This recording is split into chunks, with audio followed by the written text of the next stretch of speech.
जय श्री जगन्नाथ। चलतु आज गोटे छोटिया गपटे शुणा। गोटे सुंदर पक्षी गोटे धला गोलाप को मने मने बहुत भल पाउथिला। हठात दिने से गोलाप गछ को जाई कहला, मु तुमको बहुत भल पाए, तुम बिना बंचिबा मो पक्षे संभवपर नुहे। तार ए कथा शुणी धला रंगर गोलापटी टिके हसी देई कहला, जे पर्यंत मो लाल न हो जाइछि से पर्यंत तुमको भल पाई परिबिनी। ए कथा शुणी पक्षीटी मन दुखरे बहुत दूर को उड़ीगला। परदिन सकाळु आसी से गोलाप गछरे थिबा कंटारे निजको आघात पर आघात देई चलिला।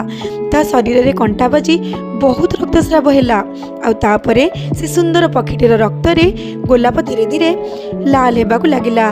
गोलापटी पक्षीर रक्त रे लाल हैला परे हठात से पक्षीटी को कहला, मु मध्य तुमको बहुत भल पाए, तुमको निज जीवन साथी करने को चाहे, हेले अफसोस सेते बेलू पक्षीटी मरी सारी थाए।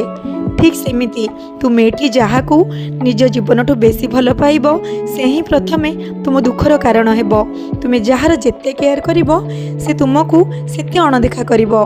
ए गपरू आपण माने कोन सिखिले मतामत देबे निश्चय। रहिली। जय श्री जगन्नाथ।